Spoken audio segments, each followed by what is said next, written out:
दोस्तों, भारत में सिर्फ वित्तीय वर्ष 2024-25 के दौरान कोयले का उत्पादन लगभग 1 अरब टन के आंकड़े को पार कर चुका है।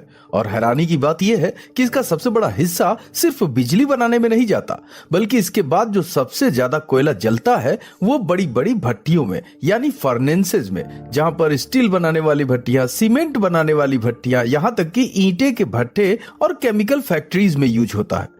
इससे एक तरफ कोयले के संसाधन पर तो दबाव पड़ता ही है, वहीं दूसरी तरफ प्रदूषण भी बढ़ता है। तो ये वो दिक्कत है जो सिर्फ भारत ही नहीं झेल रहा है, दुनिया के हर छोटे बड़े देश इस प्रॉब्लम को फेस कर रहे हैं। लेकिन अब इसका हल ढूंढने के लिए जर्मनी के कुछ इंजीनियर्स जुटे हुए हैं और उन्होंने कुछ यूनिक डेवलप किया है। अब देखिए, इन्होंने इन्हीं भट्टियों के लिए एक ऐसा स्मार्ट जेट बनाया है जो पूरी तरीके से बिजली से चलता है। जी हाँ, बिजली से। और ये 2000 डिग्री सेल्सियस तक की गर्मी पैदा कर सकता है, जिसमें इसका इस्तेमाल उन विशाल भट्टियों को गर्म करने के लिए किया जा सकता है जिसमें स्टील भी पिघल जाता है। लेकिन दोस्तों, ये इतना काम आसान नहीं था। सिर्फ बिजली के दम पे इतनी ज्यादा गर्मी पैदा करना अपने आप में एक बहुत बड़ी चुनौती है।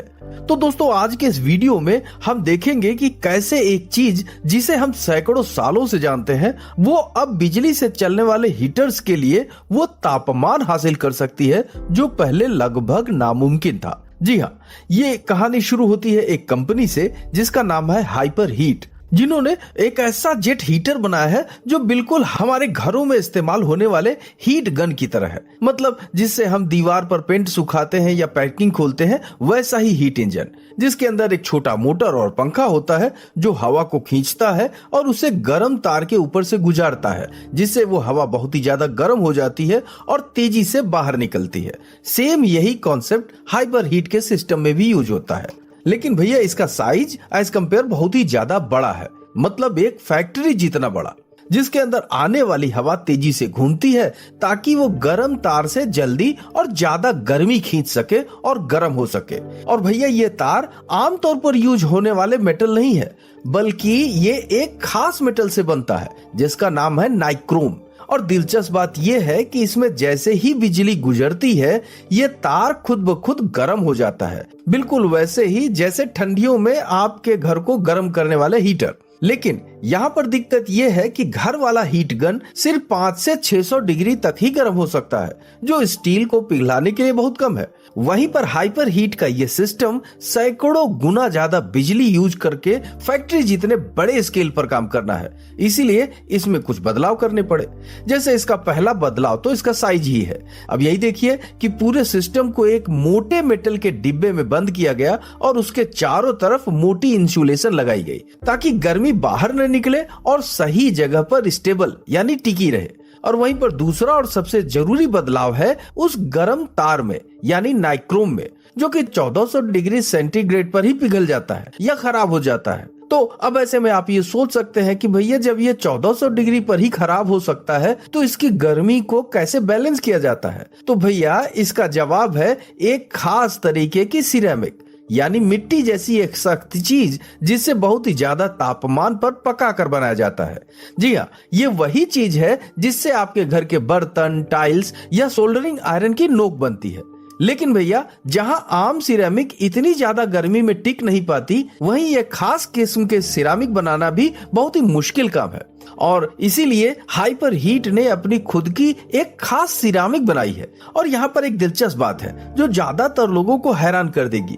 देखिए, हम सब यही सोचते हैं कि सिरेमिक में बिजली नहीं गुजर सकती, क्योंकि आमतौर पर यह एक इंसुलेटर होती है यानी बिजली को रोकने वाला चीज।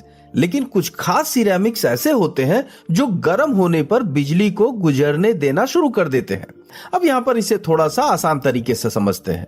देखिए, ठंडे हालात में इस सिरेमिक के अंदर इलेक्ट्रॉन एक जगह जकड़े रहते हैं, जैसे भीड़ में लोग एक दूसरे से चिपक के खड़े हों और हिल भी न पा रहे हों। लेकिन जैसे ही गर्मी बढ़ती है, ये इलेक्ट्रॉन आजाद होने लगते हैं और आसानी से घूमने लगते हैं। बस यही आजादी इलेक्ट्रॉन को गुजरने देती है। यानी आप जितना ज्यादा इस सिरेमिक को गर्म करते हैं या तापमान देते हैं, ये उतने ही आसानी से बिजली गुजरने देता है। लेकिन गौर कीजिएगा कि ये मेटल के बिल्कुल उल्टा है, क्योंकि मेटल गर्म होने पर बिजली रोकने लगता है। अब यहाँ पर इसी वजह से एक नई परेशानी भी खड़ी हो जाती है।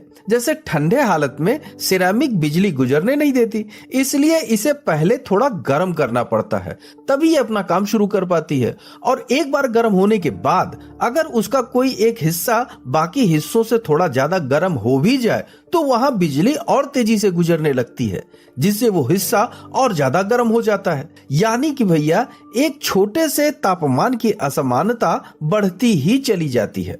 जैसे समझिए कि ठीक वैसे ही जैसे एक जगह पे पहले से भीड़ हो तो और भी लोग उस तरफ खींचे चले आते हैं।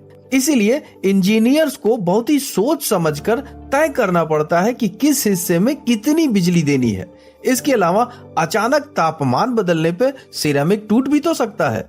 तो ऐसे में 2000 डिग्री पर दहकती हुई इस सिरेमिक के साथ एक मेटल तार को जोड़ना भी अपने आप में एक बहुत बड़ा इंजीनियरिंग चैलेंज है। यानी कि हाइपर हीट के सामने अभी भी बहुत सी मुश्किलें हैं, लेकिन वो एक एक करके इनको सुलझा रहा है। अब यहीं पर भारत के नजरिए से भी ये आविष्कार बहुत ज्यादा मायने रखता है, क्योंकि हमारे यहाँ थर्मल पावर के बाद कोयले की सबसे ज्यादा खपत लोहा और स्टील बनाने के इंडस्ट्री में ही होती है। और सड़कें, पुल, इमारतें बनाने की रफ्तार जितनी तेजी से बढ़ रही है, ये खपत भी उतनी तेजी से बढ़ती जा रही है। तो ऐसे में अगर भारत ऐसे टेक्नोलॉजीज, ऐसे आविष्कारों को यूज करता है जो कि भारत के लिए माइलस्टोन साबित हो सकता है। खैर, अब चलिए ये समझते हैं कि यह मशीन काम कैसे करती है। तो देखिए, इसमें 3 मोटी मोटी ग्रेफाइट की छड़ें होती हैं जो नीचे रखे स्क्रैप स्टील तक पहुंचती हैं। अब जब इनमें बिजली गुजरती है तो छड़ और स्टील के बीच एक तेज चिंगारी बनती है, बिल्कुल वैसे ही जैसे बिजली के तार शॉर्ट होने पर स्पार्क होता है। लेकिन बस यहाँ ये चिंगारी लगातार और कंट्रोल में रहती है। और ये तीनों छड़ें दरअसल घर में आने वाली बिजली के 3 अलग अलग तारों जैसी होती हैं, जो एक दूसरे के बराबर दूरी पर तिकोने आकार में लगी रहती है।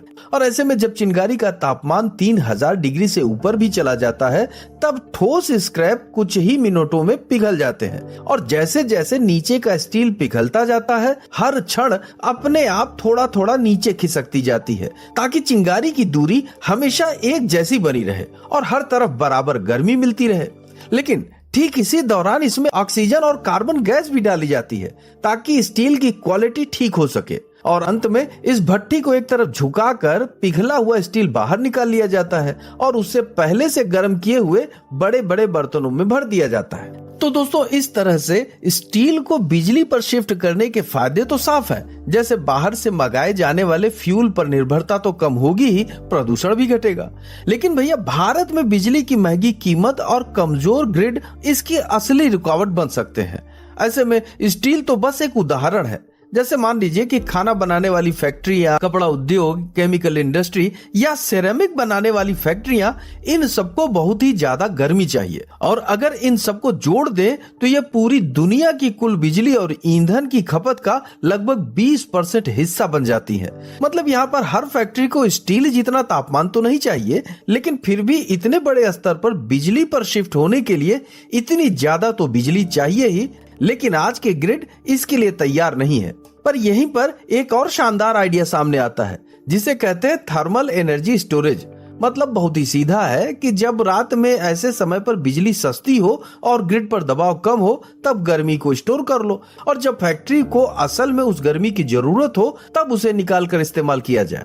इससे बिजली का बिल भी कम आएगा, क्योंकि आप महंगे वक्त पर बिजली इस्तेमाल नहीं कर रहे हैं। तो इस तरह से ये टेक्नोलॉजी फर्नेस पर बेस्ड इंडस्ट्रीज के लिए एक गेम चेंजर साबित हो सकती है।